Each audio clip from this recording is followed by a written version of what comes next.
Good morning. I'm Jay Cleveland Payne. I've been trying to call. I've been on my own for far so long. Maybe you can show me how to love. Maybe. This is things you might not have heard for Tuesday, Friday, February the 15th, 2022. And what we do here for this broadcast is give you five stories that you told us were some of the most conversational things that we should be talking about in the news that may not have been top headline news. Some of these things are the big stories that keep getting the hits and over again. But we like to think of ourselves not as your main source of news where you get your real hard hitting, deep in depth stuff, but your tertiary, maybe even deeper than that, your side piece of news, if you will, where we kind of go deeper into the thoughts and processes that people really want to kind of yak and gossip about. We'll tell you how all this happens and how we pick the stories later on in this program. But just let you know, these are stories that we selected because you told us they were worth talking about, and we give a little bit of commentary because got to stretch this thing out 15 minutes. If you want to keep things going here at the things you might not have heard, or the conversation project, the overarching thing for this, or my larger, more better media platform, if you will. It's pretty simple. And yes, it's kind of crass, ask for money up front, but we don't mind the crass. You don't ask, you don't get. Stop by buymeacoffee.com/J Cleveland Payne and for a donation, essentially the cost a cup of coffee, mug of tea, a rack of ribs, however you envision me devouring that actual turning it into some sort of food to go to. It doesn't actually go towards food per se. It goes towards keeping things going on for this project, paying for the sources and paying for the access subscriptions and paying for all the lights and cameras and things like that. But let's get into the news story so you can get on to your day, so you have something to talk about with those people that you come across, things that they might not have heard but you will have heard in the next 5 minutes. First story: Kanye, yay, West, and Julia Fox officially break up after a whirlwind romance. eonline.com is our source for this one. This is a story, of course, that is crossing all sorts of international news lines and whatnot, because we all care. At least we all want to know where Kanye is. We may not care so much, but you kind of want to know what's going on with Kanye.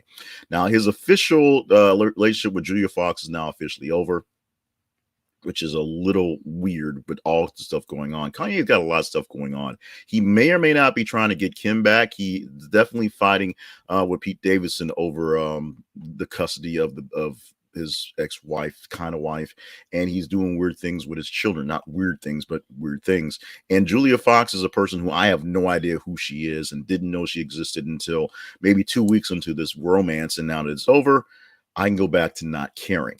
Kanye West is an interesting character. He's a creative genius, and everybody knows that. But as we know, with creative geniuses who don't have any real sort of thing to provide for society other than their creative genius, when they're not doing their music, their acting, their art, they're out there being weird.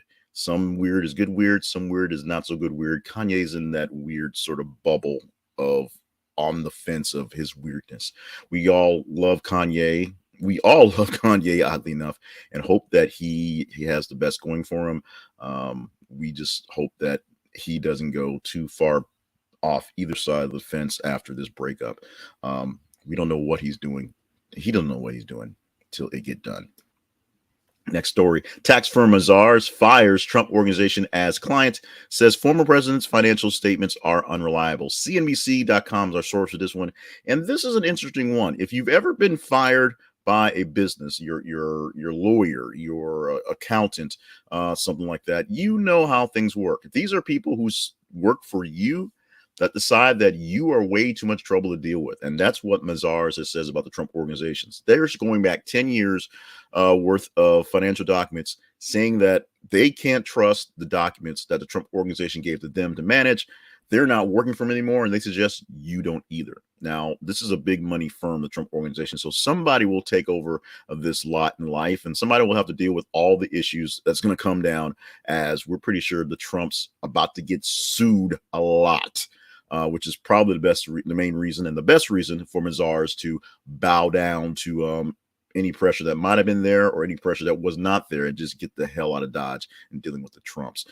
We're probably not going to see Trumps in jail, but we are going to see Trumps in trouble, Trumps all over the place, and Trump until he is gone, like literally gone from us, basking in the glory of being talked about all over the place and calling things witch hunts and saying it's because he was the greatest president of all time. They're trying to tear him down. Remember, tax returns. That's how they got Al Capone. Tax returns. Story number 3 for this morning is names of Canadian truck convoy donors leaked after reported hack. Reuters.com, our source of this one. And this is a very simple story. Now, protests take money. That's something that people don't think about. Movements take money. I heard a story lately about Dr. Martin Luther King and the lawyer, his personal lawyers out of New York, the one who smuggled out the letter from Birmingham jail, and how he was a part of a sort of weird kind of reverse sting operation where he and Harry Belafonte got a suitcase full of money and brought it down from New York to Alabama to bail out some people who were in jail because of protests. These things take money. The Canadian truck convoy was not. It might have started out as an organic thing, but it turned into something that needed support, needed effort, needed resources, and big time donors, big named people who actually have money chipped in to keep things going. Their names have reportedly been put out there on the interwebs because somebody found them. This is dangerous. This is sad. This is crazy.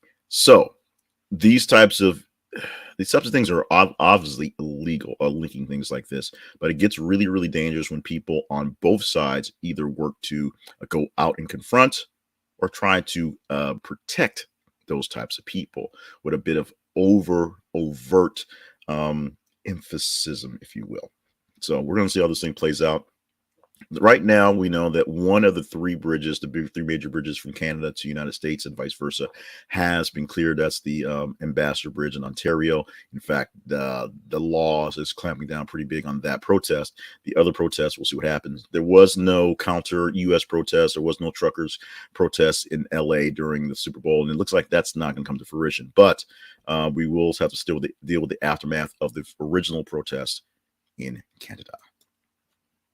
Rosario Dawson and Senator Cory Booker have reportedly split after more than 2 years as a couple. BuzzFeed with this one for us, but this one also out there as well. Not quite the explosive 1 month that Kanye and Fox had, but this has been an ongoing thing. And I'll say the best thing that ever happened to Cory Booker, Rosario Dawson is now back on the market. So that means if I'm ever in the source where I have a ex-wife, Rosario Dawson is now added to the future ex-wives list. So she's out there. Chances of that happening pretty slight, but it's chance. What happens to Cory Booker? Well, he's probably not going to make it to president. So Rosario Dawson's not going to be first lady. He's probably going to do some crazy Evel Knievel stunt next, kind of stay in this limelight. He's not had a lot of coverage in the last couple months, and a lot of that's because coronavirus and actual work getting done. But we'll see what happens going forward for the boy wonder Cory Booker. We're not saying that his political career is over at this point. We are saying this relationship with Rosario Dawson, the greatest thing that ever happened to Cory Booker, is done. Let's talk about the greatest thing that ever happened to me. That is, well, one of many great things happened to me. Somewhere around 4th or 5th. I mean, there's the getting married, there's the child, and all these other things. But there is the joy, the gift of good eyewear. Zenni Optical allows me to buy lots of glasses because they're inexpensive and they have great customer service. Why is that a good thing? This pair of glasses was lost for about 2 days. And I was able to wear 2 other pairs of glasses that I have just like them and not miss a beat because Zenni eyewear are great. These glasses, these frames start at $9.95, and they have great designer looking frames that start around $20, $19.95 or so. And they go all the way up to the very peak expensive ones that you know and love at lower prices. They have all the lenses that you need, all the lens technology you need. They have the blue blockers, they have the transitions, they have everything you're going for your next pair of eyewear, and it's not going to cost you very much. And like you said, since I tend to lose these things often on my head, I don't have to worry about not having enough eyesight other than when I put them down and try to read things, because I can get another pair via Zenni.com. Check out Zenni Optical at our link. This is a conversationproject.com/Zenni. This is a conversationproject.com/Zenni, Zenni.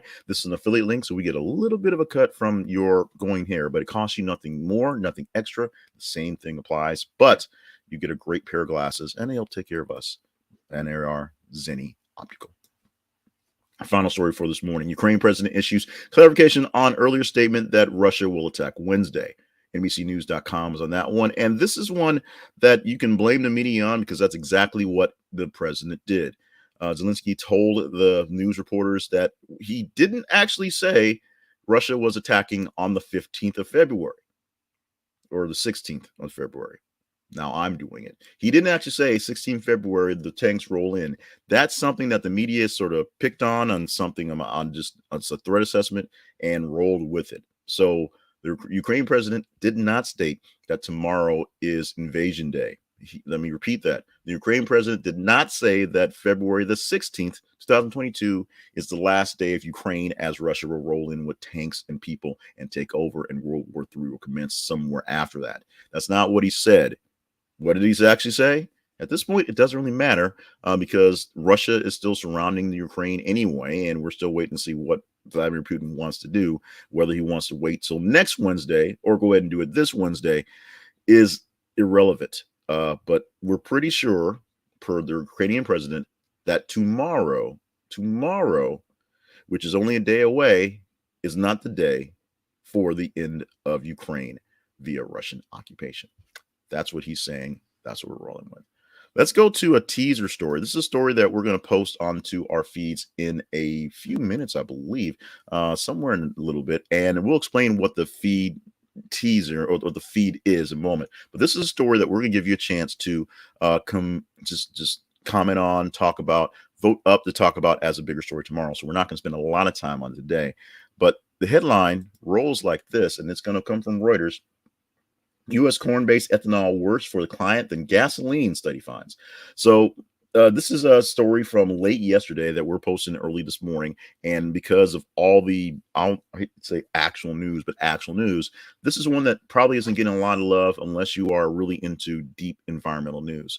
So check it out. The story is finding that the use of ethanol actually it ain't as great as gasoline, and the reasons stated. You can agree, disagree, but we ask you to wait for this to pop up into your news feed and check it out, engage with it so that you can see what you think about it, and we will see if we go deeper into it tomorrow morning. Now, what does that actually mean? Well, there's a couple different websites that we're going to talk about, 4 in particular right here, that help you get more in tune, in contact, in sort of in sync with us, if you will. This is the conversationproject.com, the home for things you might not have heard, and the Conversation Project itself, which is trying its best to look for news stories and conversational news stories of things that may not be top of the line, may not be the breaking news. It may not be Ukraine, but they are stories that are worth chatting about that normal people can understand and kind of get into without getting into a fight. And Ukraine is a story that normal people can get into normally without getting into a fight. Sometimes those things happen. Also, buymeacoffee.com/J Cleveland Payne. Not quite as important as the conversationproject.com, but it is pretty important because this is one way that you can help support us as well. You can pay for donations and basically the cost of cups of coffee, and we will do what we can to do more good news and good programming. Also, our feeds. You see it scrolling below me, and you see it there on the screen to what is, I believe, my left. My directions are weird on this thing. So if you follow us on Facebook, facebook.com/This Is a Conversation Project, and on Twitter, twitter.com/th_conversation, you're in our feeds or our feeds on those social media sites.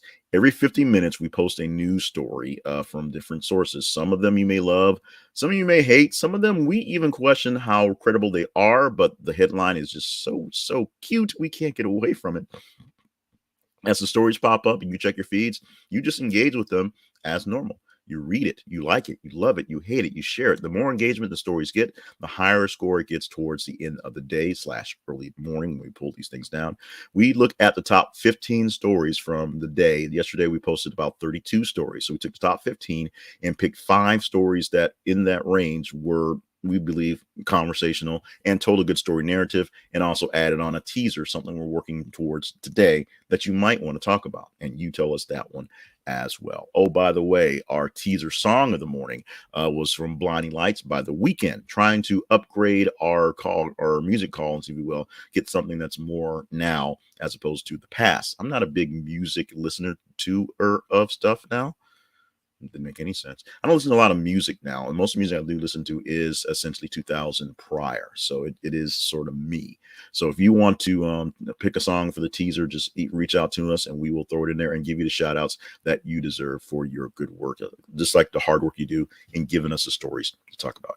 My name is Jay Cleveland Payne, and this has been Things You Might Not Have Heard for Tuesday, February the 15th, 2022. Now that you've heard them, go out and share them with other folks in your daily lives, whether that whatever you call a water cooler these days. You didn't even sell water coolers anymore. I mean, the office stuff is a whole thing. If you're out about on shopping, you bump into friends, or if you're still hanging in the bridge club and everybody is vaccinated and boosted. These are a couple of news stories, 5 to be exact, that you told us were good enough to chat about. So go chat about them. Thank you so much. Let's do this again tomorrow.